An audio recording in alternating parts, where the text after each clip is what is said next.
Hi, you are watching SightsIn Plus, and this is Romesh Srivastava. Please do subscribe the channel for the HR news, for HR updates, and conversation with the top-notch CHROs, thought leaders, and business heads. Today, we are going to discuss about the HR challenges, priorities, and what are going to be the trends in year 2025. And joining us, a visionary and inspirational HR thought leader, none other than Mr. S.P. Nathan. Mr. Nathan is currently co-founder and chairman of Visara Human Capital Consulting, and earlier he has been partner and chief people officer with Deloitte in India. Welcome, Mr. Nathan. It's always pleasure to connect with you. Thank you, Romesh. Thank you so much. A pleasure being on this wonderful opportunity to share a little bit of what I know. Mr. Nathan, without beating around the bush, directly I would like to know, according to you, what are the challenges for the HR leaders in year 2025? What do you see the priorities for them, and how do you anticipate the HR trends for this year, 2025? Ramesh, what you're asking is something which is very, very dear to all of us. Many of us are following what's happening around, and I'll classify this into just a few buckets. The first one is always very, very dear to many of us, which is what are the HR trends? Now, the big one today, if you look at what's happening around the world, is all about automation and AI. And I think AI, first of all, people in human resources, people, professionals, budding HR, leaders of tomorrow, we need to understand what is AI and what is it that we can do to leverage AI. And I think that's going to be a defining moment for people in human resources. Um, no different from what was important last year is this whole focus on employee experience. Now, when I talk about employee experience, I'm talking about an opportunity to showcase what a workplace will look like even before the person has joined, perhaps during the process of joining, and of course, the entire life cycle when a person spends time in the organizations contributing what he or she can and should. And last but not the least, even when they exit organization, that is also an employee experience. Because remember, many of these people could be boomerangs. They could come back to you. Or the other one is they could be your ambassadors at large. They can speak for the organization. So therefore, I think employee experience is absolutely on top of the list. We are still struggling with hybrid work and the way it is evolving in the country. Whereas we have technologies in place, we have policies in place, I don't know whether we have done enough in getting people to understand the full weight of what, on one hand, people expect, what organizations expect, and how do we marry the two. And I think there's hybrid workforce evolution and the way that people interact with each other, that's going to be very important. Skills as a currency has been around for a very, very long time, and it gathers a lot more traction in the coming years because it's very important. On the same line, when you talk about skills, skills are perishable.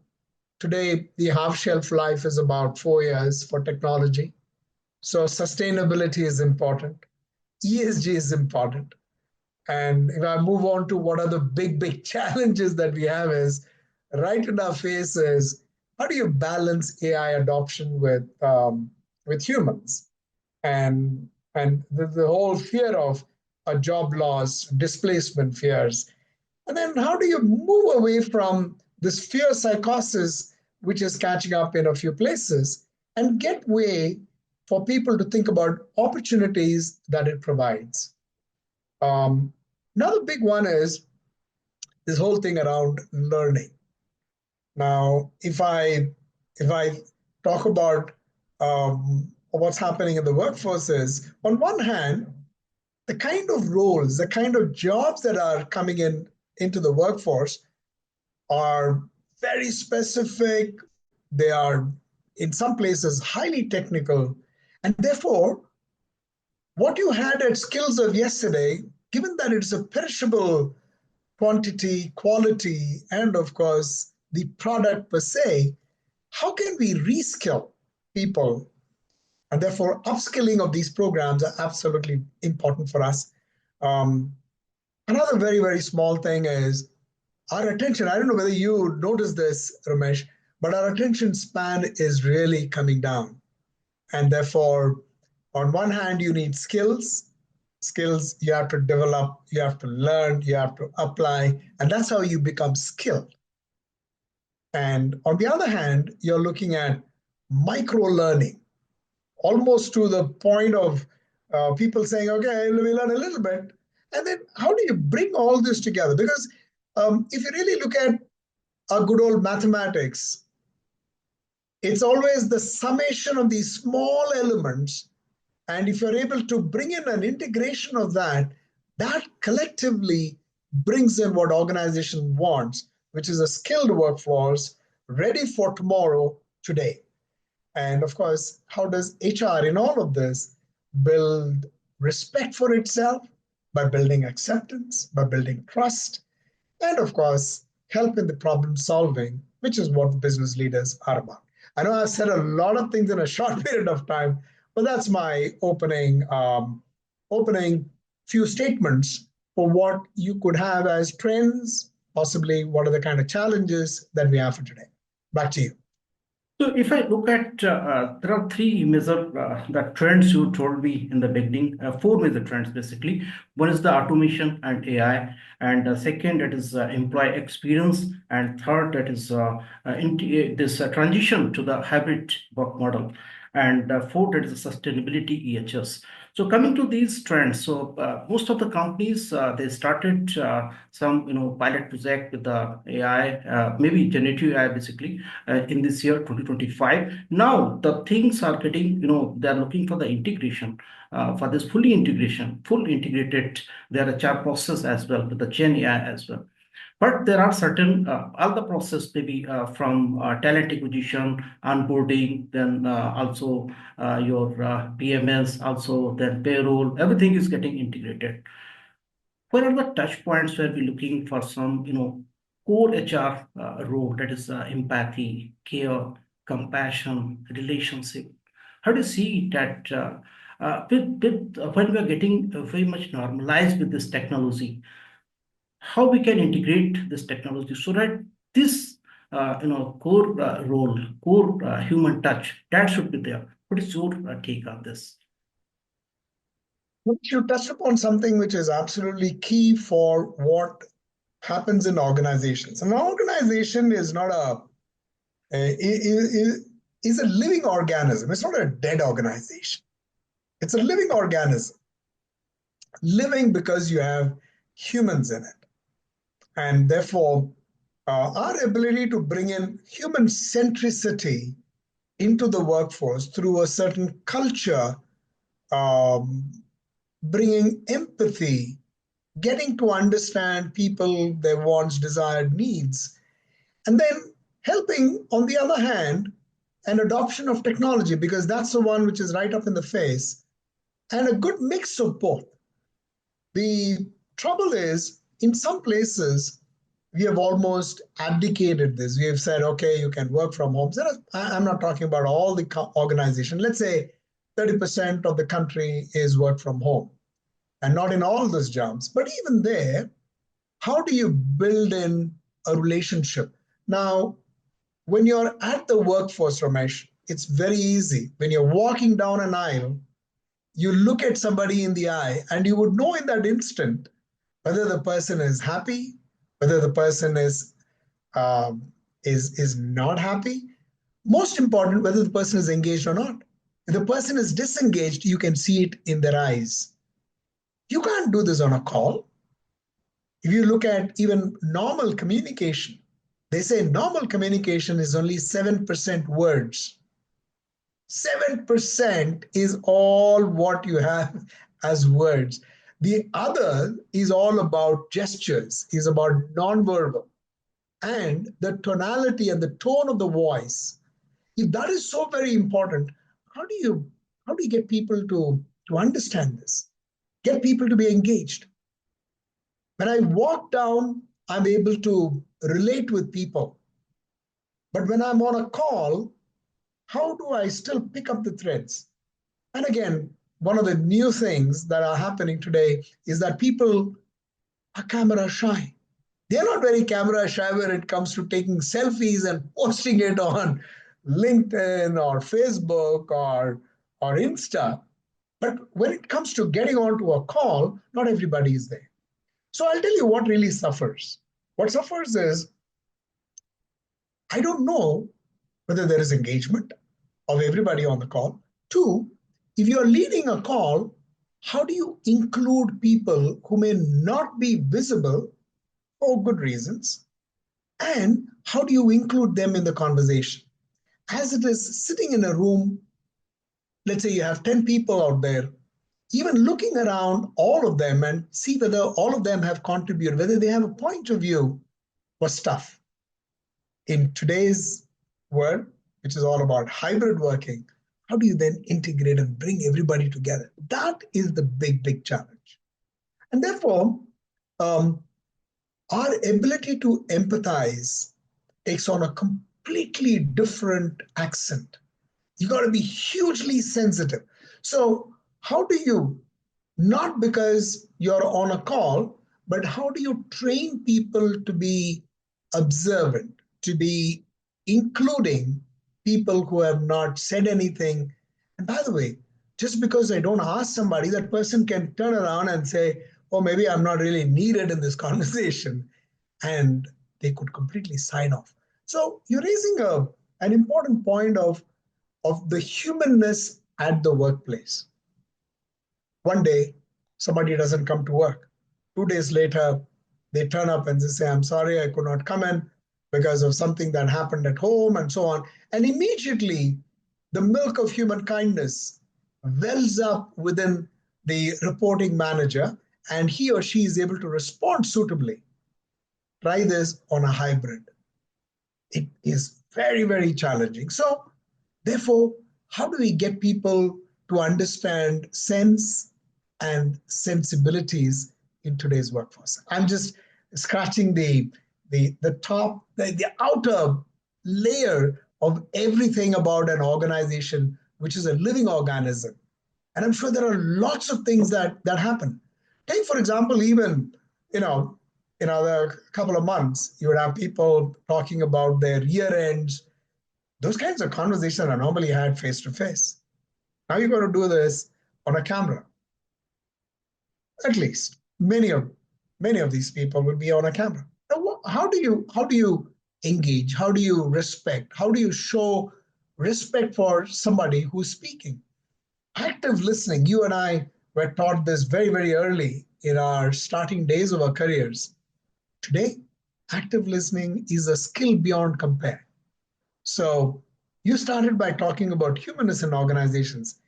I think one of the significant asks, demands, wants of a person working in an organization is all about the soft skills, because that's the one that's going to be the edge. So on that note, I know I've said a few things. Back to you. So this is really very insightful, and I love the word that 8% is about the word and other that is about the gesture, your tone, body language. So this is really very insightful. Now coming to another challenge which you also told me about the skilling. So when we are looking for AI integration, and this is with almost every organization is looking for the integration of technology, not only AI, other technologies as well. So skilling the workforce, this is a challenge also in this year 2025. How do you see how the HR leaders can go for the skilling of their workforce? See, Ramesh, I think we've got to break this up into a couple of things. One is, how do we encourage people to own their careers? And therefore, HR being the only repository and the custodian of all skilling that happens in an organization, I think just got to move away from that. We are dealing with adults. Adults learn. we teach children. Adults learn on their own. And therefore, the only thing that we can do is, as HR professionals, how do we create a context? How do you create an environment where people start to learn? And people will start to learn if they see that their leaders are into learning as well. I remember very, very early in my career, I had a phenomenal boss, and this gentleman, he brought in a completely new CEO who had not as much idea about that particular technology, but he knew a lot about how to run businesses. And I remember, and this is almost about 20 years ago, he did something spectacular. What he did was, he said, I don't know enough about this technology. I'm going to learn this. So he used to spend about 2 hours every afternoon learning. When I say learning, he used to be completely invested in it. He used to pour a lot of his time, energy, efforts. Now, when people started seeing that, they came back thinking, my God, am I investing as much of time as my leader does in learning? So you're looking at 2 hours into 5 days a week. He's doing 10 hours in a week, and he's doing 40 hours in a month. Now, just to give you a context, in a year, people are expected to put in 40 hours of learning. That's a normal kind of standard that you find in the industry today. And here was a CEO who was putting in almost saying, in a month, I'm going to spend 40 hours. I'm going to spend 10 hours every week for 4 weeks. 40 hours a month is what I'm going to do. So he set very high standards. I think the time is coming where you just have to provide a context. People will start to learn. How do you get people to understand the lay of the land? I think communication is absolutely important. When a person comes up and talks, I mean, we have a lot of meetings that happen. But when you have any of those all hands meet where everybody comes onto a call, when people come onto a call, um, they want to hear about a few things, what's happening in the organization. They are also very keen to know what is going to happen, not just in the organization, but in the world at large. Spending a bit of time in the world of tomorrow, talking about what are the skills which are required, and therefore what is the expectation of an organization, that itself is enough. You will realize that in leading organizations, they don't propel people to learn. They just provide a context, they provide infrastructure, they provide opportunities for people to learn. And they say you can get to the next level only when you have these following skills. Given that obsolescence is staring at you in the face, you better start to learn. Because if you didn't learn, then you'll be completely outdated. And in today's context, I think it's very, very important. Today, you don't have to teach the youngsters about AI, because what they would do is they know that this is coming down the pike. It's important for me. They start to learn. So long and short, what HR leaders could possibly do, HR practitioners can do is talk about what's happening around, make sure that the right kind of opportunities are available, and then, of course, start sharing stories. Another very favorite one of mine was when this whole thing about automation came in again a few years ago. I remember there was one gentleman who was part of the executive team, and he was very passionate about technology. Not that he was leading technology, but he just happened to be a person who was very fond of technology. He happened to be a person who was in finance. So he set up a meeting. He called all all the people around, and he started speaking about why this is important and what is he doing about it, and talked about very passionately his own investment of time, energies, and efforts. Did it make an impact? A big impact. Because people started to say, okay, if he can do that. And he talked about the simplicity of the whole thing. He didn't make it seem very difficult. He made it so very easy. People start to fear things because people fear the unknown. So the third point I want to make is how can we make this to be easy and it sits well with people? So therefore, our biggest job is how do you displace the fears that is attendant on learning or the lack of it. Last but not the least, and I'll give you a very nice example, is we start to think about PSUs as fuddy-duddy elephants, and we have a certain impression about what happens in learning at these kinds of environments. I'll give you an example. Um, about about 6 months back, I met somebody at a conference, and I asked him about what was happening with his organization. Now, this is a very large PSU in Cochin, and he said, "Mr. Nathan, we have come across a very innovative way of how people can learn." I said, please let me know how this is working." So he says it takes about an hour and a half for people to come from the city all the way to where we work, and that's about an hour and a half away. And we all sit in buses. And in the bus, for the travel hours of 90 minutes, all we do is flick into our mobile phones and we are on into our social media or watching a movie. We decided that we will use that time gainfully. I said, "What did you do?" It says, "Bite sized micro learning." How did you do that? It says, "The most important thing we have to hand is safety." So what we did was we said we will make 3-minute video bites and we'll make it very engaging, because every time you finish 3 minutes, they gamify the whole thing. They said, "Okay, you will now move one notch up." They managed to get a lot of learning done just about the time when people had to, to get all the way to the workplace and back. Spectacular. They are using a very simple thing that you and I know about, using WhatsApp. Now, I'm not sure whether this is possible in all instances, but what struck me was just the innovative idea. So, what can people in human resources, what they can do is perhaps we can look at opportunities. How do we customize learning? How do we get them into bite sized learning? How do we, we are all very fond of certification. How do you make certification cool? How do you gamify this whole thing? I think there are opportunities for, and then it can be good fun as well. Last but not the least is, even if you did know a few things, you would not speak about it. But today, recognition is important.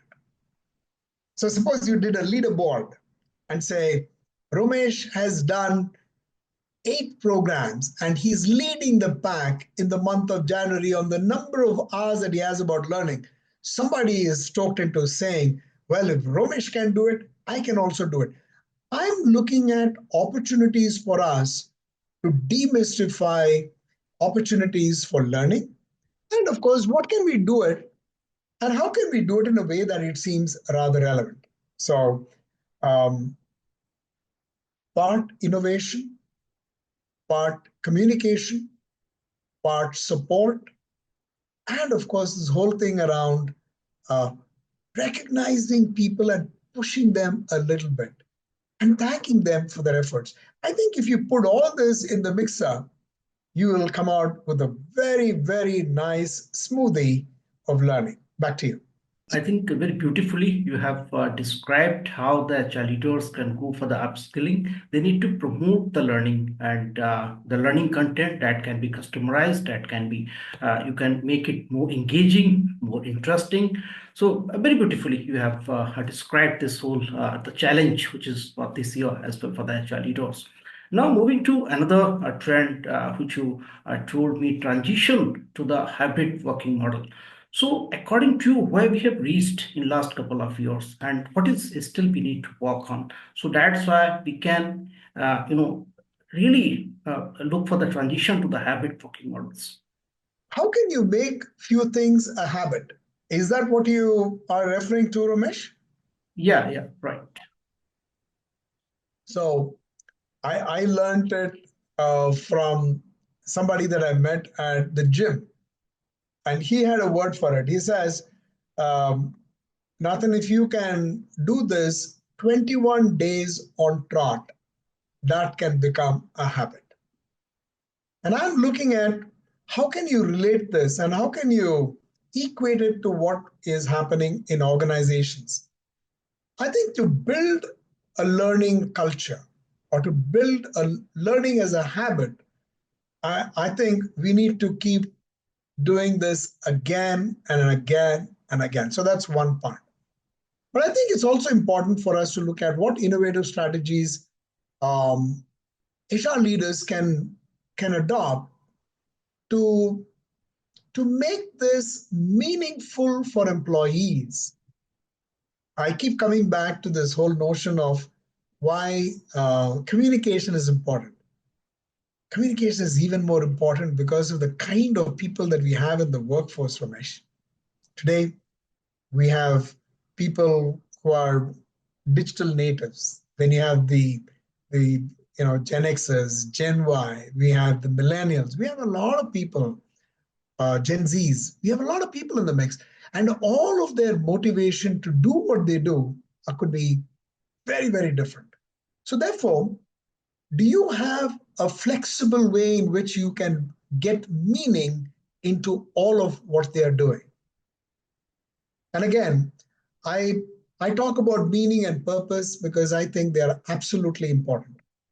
Unless we get to let people know what is the purpose of doing what they do, um, very many people may not be as invested as they should. I'll give you an example. Years ago, when I used to be in the factory, there used to be um, a supervisor. And the supervisor used to get about 4 or 5 of his workmen. They used to go out to the factories, and he used to tell all those workmen to start to use their crowbars and start to punch holes into the road. And this used to happen on day one and day two and day three. And this was for almost like 10 meters, they had to cut up that particular road. And and I think people on the second day they were completely bored. They didn't know what to do. They were revolting and they said, "We don't want to do this kind of work because it just makes no meaning to us." On the third day, they just happened to have another supervisor who happened to come by and who was the reporting supervisor for the person in charge of that particular project. He came in and he addressed all the workmen out there, and he just simply said this, says, "Do you know why you're cutting this particular road and using all your efforts and your crowbars to do so?" And everybody looked at him and asked him. He says, "The reason is that here we are trying to lay a pipe that can carry water to the workmen's colony because it's so important for people to get water the way that you would get water into the factory. So what we are trying to do is we are trying to lay a pipe that can go all the way to the workers' colony." Now, suddenly, there was energy in everybody because they know that this is something which makes a lot of meaning to me.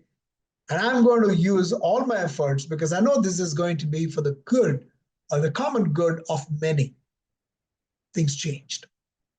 So the point I want to make is if you want to keep looking at a habit, the habit has got to start with a purpose. And the purpose has got to be communicated and in a way that it makes meaning, just not to the person communicating, but for every person who receives it. So on that note, let me turn this back to you. So, Mr. Nathan, what I understand that when you're calling the employees back to the workplace, so purpose is also very important there. If you can also clearly communicate what's the purpose, why you are being called to the office. So this is the one. Second, we also need to work on some mapping part. Maybe the which roles can be fully, can be done remotely, and which role need to be hybrid, and which role should be done work from home with a purpose as well. What is your take on this? Communicate in the way that each one understands it and knows. For example, if there is service that is rendered at the point of contact with the consumer, I think work from home may not work. You got to find some creative way of doing that. But where it is a point of service or a point of sale, sometimes people have to be present.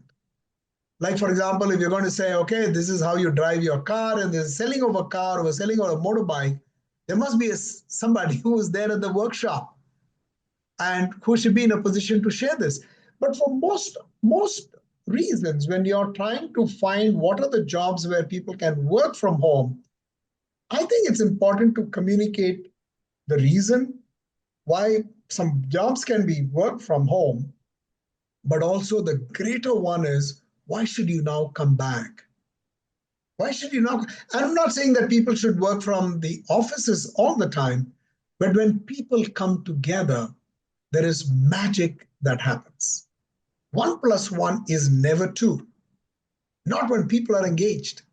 1 plus 2, 1 plus 1 could be many. Just the sheer energy of two highly engaged people meeting face to face gives rise to a lot of things that happen. For example, you talk about collaboration. Collaboration is a contact sport, which means you you have to find ways to connect with people. So there are three things that are important when you have people wanting to come back to the workplace. It's not like there is a cussedness in people. I need people to come back. No, there are good reasons. One good reason is when people come together, just the additive nature of energy is staggering. That's number one. Two, we are also looking at um, getting a sense of how collaboration can also work. Collaboration sometimes is very difficult trying to communicate everything through mails and through conference calls. I mean, I would go blue in the face if I had to do about 10 hours of just talking to a computer. People want to have this touch and feel of what it is to be at the workplace. And therefore, teamwork.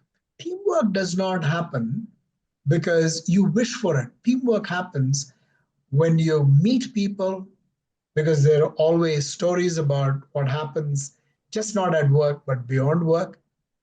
Um, Empathy starts to find different meaning when people meet. And therefore, getting people back to work at least certain number of days in a week, in a month, is absolutely important, because that's when synergies can happen. So if you're able to put all this and package it and let people experience it, because I can shout from the rooftop why people need to be working remotely and why people need to be coming together, it will be water off a duck's back. But when people start to experience it, because that's so very important, that's when they start to develop and they have a certain point of view about why they need to be doing this, then tables will turn. I think leaders need to be looking at what's the art of the story? What is it that they should communicate that people will say, yes, this makes meaning to me? You know, I'll give you an example. Um, People, when they say that so and so has a child, and you will find that there is a grandfather and a grandmother or some relative close by who want to go and meet the baby.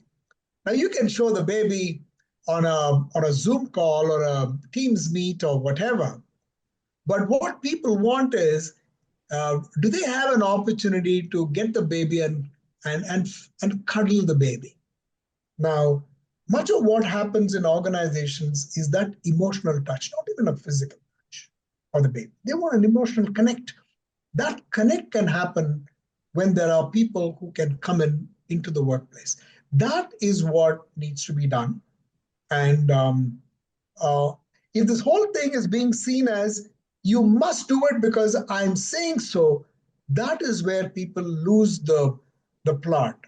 Because then, on one hand, the recipients start to think, okay, so this is getting into the zone of you must and you should, instead of an invitation to say, I think this is a better way of working. I think we need to be doing this. Let me make a small point here. All during the times of the COVID, you still had all the PSU banks working. All of them went into the office. They spent time, except for that time of lockdown, everybody was at their work spot.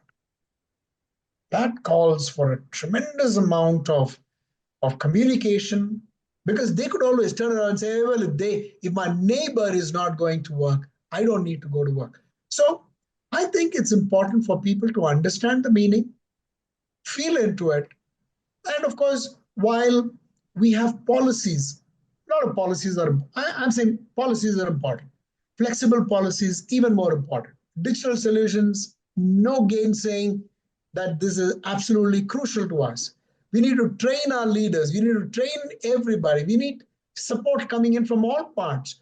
But in all of this, if the thread of meaning is lost, then you will find people would start to sulk, and they'll start to vote with their feet. They'll say, okay, maybe there's another organization which can understand my context better. I know I've said a lot, but I'm going to bring this back to you.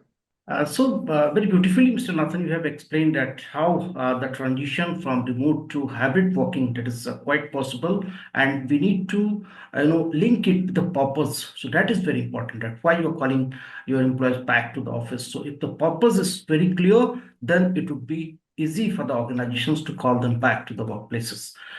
Coming Very to true. another very important aspect now, if you see in 2025, basically we have seen a lot of reports which are talking about that Gen Zs are going to be around 27% of the total workforce in 2025. Not certain in 2025, but yeah, we can. This is the year which most of the reports are quoting about this. If we can also include the millennials, so around 90% of the workforce, 95% of the workforce in organizations is of millennials currently. So this is also bit kind of challenge. This is the generation which is not working for the organization. This generation is working with the organization. So there is a little different mindset, you can say.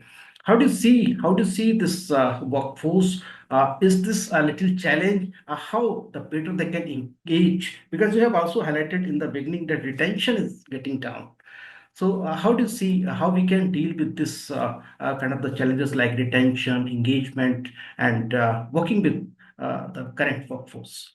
Ramesh, I think whether it is this generation or generations to come, most of them will rely on whether it makes sense for me to be working in an organization, and is this something that I truly enjoy? Is this a place where I can learn and grow? Two fundamental reasons why people choose to work in organization um, is whether I can learn. Is there an opportunity where I can grow? Is it a place which is a safe place where I can be myself, where I can really engage with all my potentialities? And last but not the least, is this a place that cares for me? I put all this in the blender, and the answer is yes, this is a concoction that I truly like. I'm more likely to stay. I have a favorite saying of mine, which is every person has a meaning to stay and a reason to leave. Let me repeat. I have a meaning to stay and a reason to leave. Organizations must invest a lot of time, energies in trying to understand what is meaningful for individuals. Gone are the days when people work for organizations. I work only for myself. People are beginning to understand there's been a marked change post the COVID. COVID got people to understand that it's okay to be an existential. It's okay to be in the here and now. You only live twice. No, you live only once. And therefore, all that you do in the here and now is to make meaning for yourself. So people are also, we are also seeing a certain marked departure from all the uh, needs at one point in time to the wants and desires of people. People are looking at experience as being more valued than, let's say, an investment into a car or a house. Because today, people see that, okay, if I have a little bit of money, I think it's useful for me to spend it. Now, if you move, if people had a little bit of time, can I make it meaningful for people to invest their time and energies in that organization? How do I do that? If I get to personalize energies and experiences of people, I think I won the day. Or helping people find how they can win their days is the most creative way of getting people to experience a high whenever they come into work. You're not, and by the way, this is not a new problem. This problem has been there for a very, very long, long time. And we always put the blame on the generation which is coming down the pike. I think it's a matter of understanding what people are asking of organizations. People never much cared earlier for why do I have to work? Why do I have to work? You remember, Ramesh, the good old days, they started a campaign. We also make steel. We also make steel was important for Tata Steel because they were doing a whole bunch of things where people started to relate more with that. And it was also gently reminding them that yes, we are making steel, but the accent was not on making steel. The accent was on we are doing 100 other things for the community. And therefore, how do we foster a learning culture through mentorship, job rotation, technology based learning, getting the community to be engaged and integrate? You remember the good old days when you had things called the family day. Why is the family important? The family is important because somewhere everybody looks for the identity. Today, there are organizations which will say it's okay to bring in your pet to work. I'm not sure whether this is possible in, let's say, pharma companies. Why? Because there's always a safe place. There are safe zones. You cannot enter. You have to even enter into some spaces. There is a process of how you would have to be sterilized before you go in. But even in that process, it's not like humanness is completely lost. So back to where we started, we are talking about generations at the workforce. Can we engender people to act as mentors when they are at the workplace? Now you will see the conversation changing dramatically when people find purpose. They say, okay, it's not only that I'm doing a job, I'm making it more meaningful for somebody else to come in and work. So that is what we need to be doing, engaging multi-generations in one stroke. So whenever you have projects, for instance, a good leader will make sure that this is multi-generational. It's not people of the same ilk that come in, because you'd always need to find a way. So when you talk about diversity and inclusion, Ramesh, you have diversity in organizations. What we lack is inclusion. So these are opportunities. How do we include everybody? The moment people see themselves as being included in meaning making and conversations and projects and delivery to organizations, they're more likely, even when they are working for themselves in an organization, they're not saying I'm working for or working towards, they will find meaning in the work that they do. And that's a good start. Back to you. So work that should be meaningful, that should be purpose driven, and there should be also value for the contribution. So that is also equally important for, I think, all for all the generations. Now, moving to your another trend you also shared with us, that is sustainability and EHS. So also in your conversation, you just highlighted that community, how you serve to the community, what is you value creation for the community. That is also the role of the HR leaders. That is not only limited to the employees. How you create the value for the organization, how you create value for all the stakeholders. So how do you see this the HR in 2025? How do you see, is there any transformation, further transformation do you see in 2025? In 2025, I think everybody is looking at, I mean, they will not be stating it so openly, saying, like, I'm going to focus on sustainability. But today, people are understanding that if you are able to include people from just not your metros, but if you're getting into tier two and tier three cities, in that way, you're also getting to a larger purpose, which is how do you integrate the community at large? There are people, for instance, I mean, I can speak very volubly about the small efforts that we have made.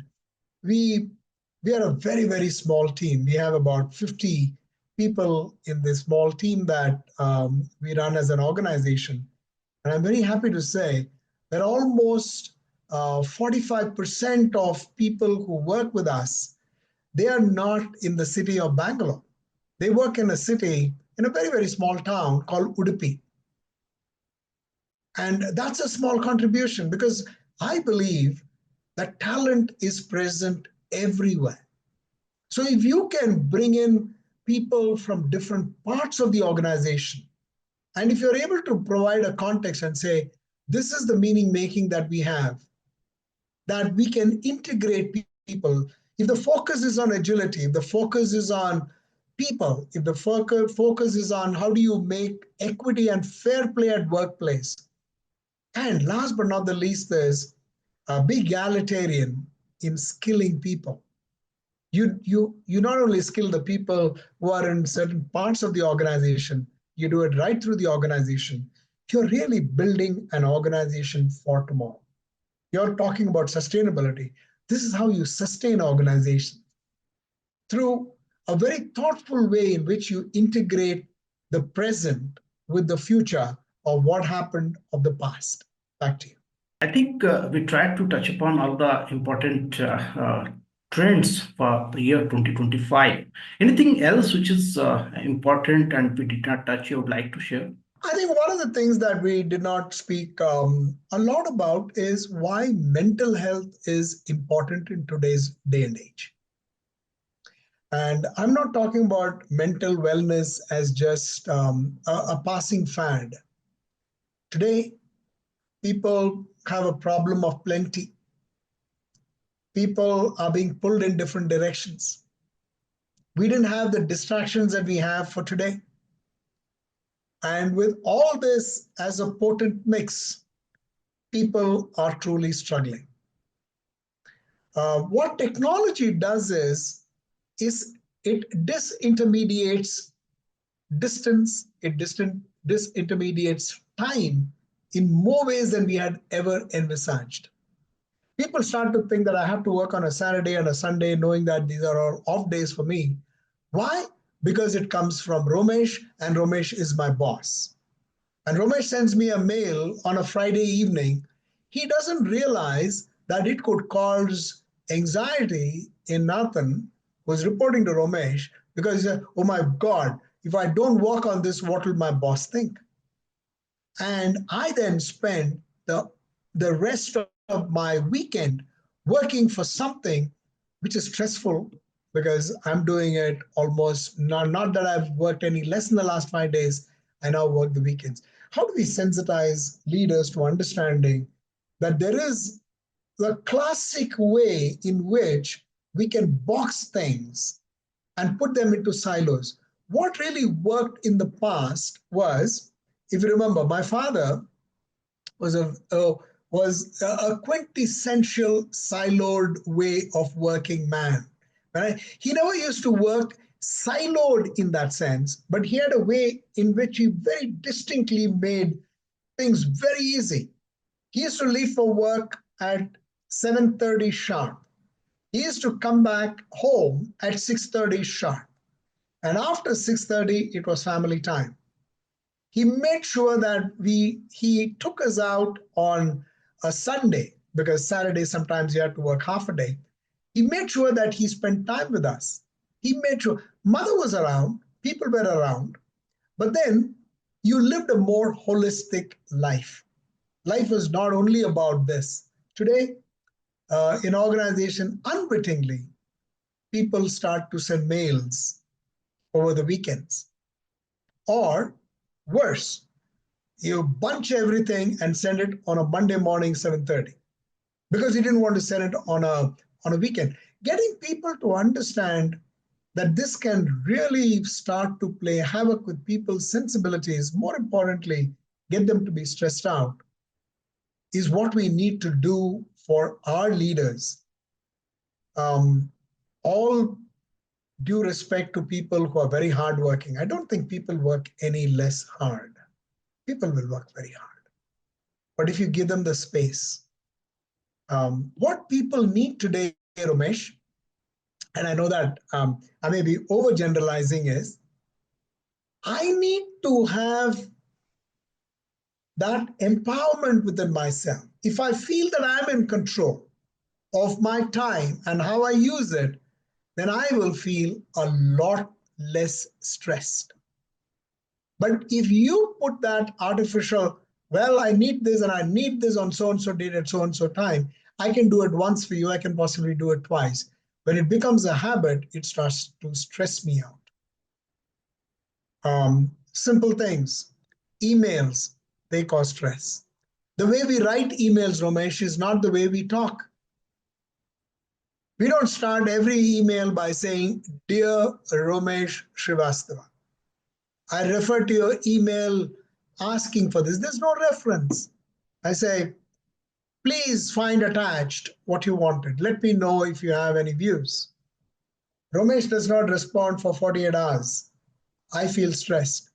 Now, I don't know that Ramesh is on leave because Ramesh has not told me that he's going to be on leave. Just the very act of not responding to a mail can cause stress, or responding too soon, or people not investing enough time to think about it. There was a time when we used to do what I call as a collective think.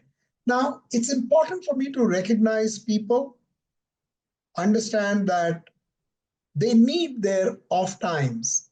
Ramesh, I have worked in an organization, which I think is one of the finest that I've done in my lifetime, where they would ask me in the beginning of the year, on the 1st of April, I have to submit my leave plan for the year.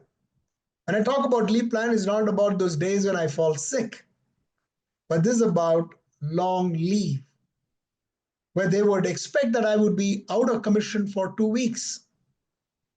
And that was plugged in to a plan. And if I have to deviate from that plan, I could always go back to my reporting manager. Now, what it did was I knew I could have my own time with people.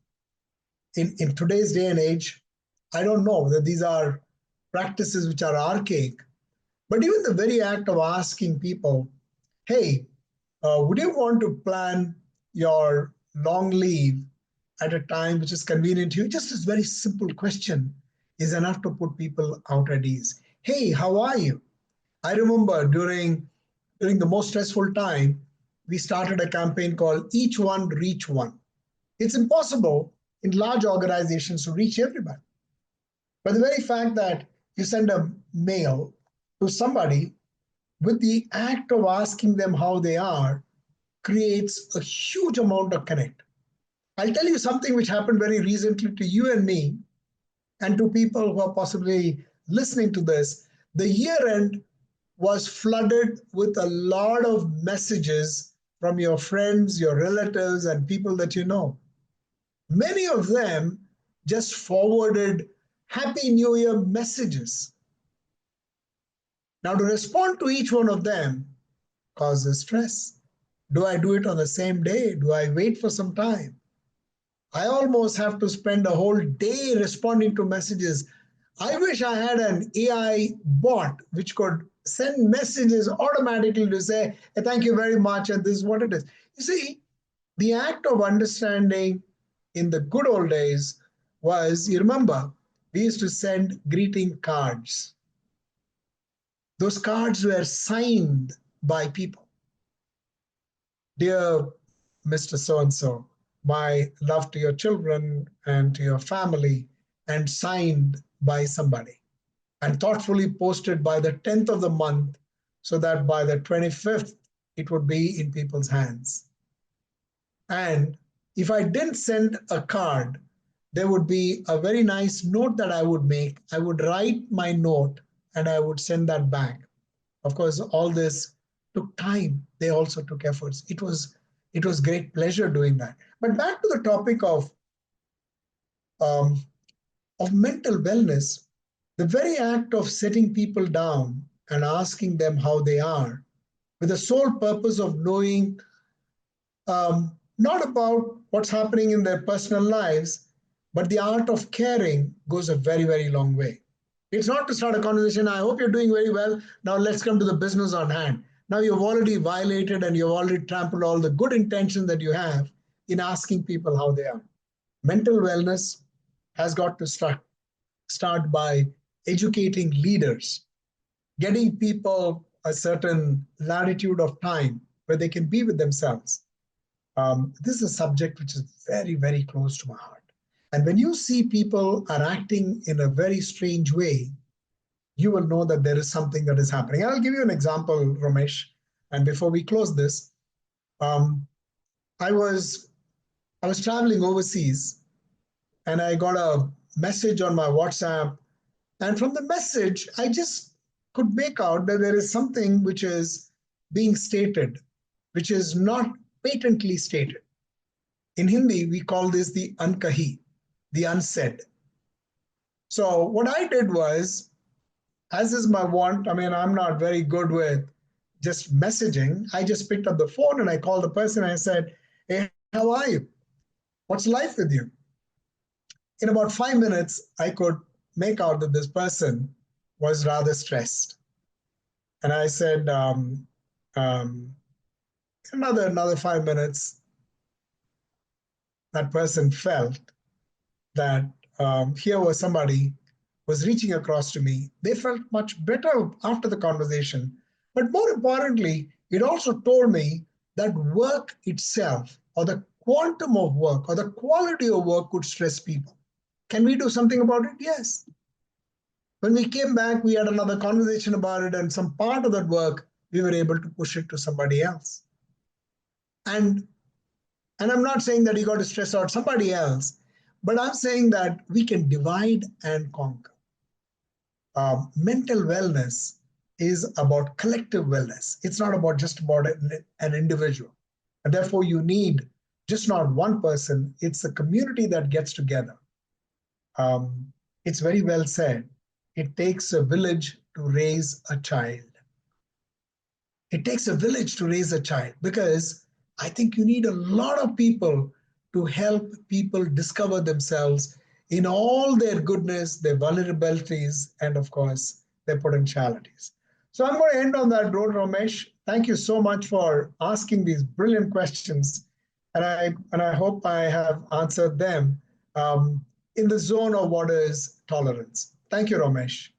So thank you so much for covering this mental well-being, mental wellness of the employees. We have lost also a couple of employees in 2024, and that sensitivity is very important at the workplace.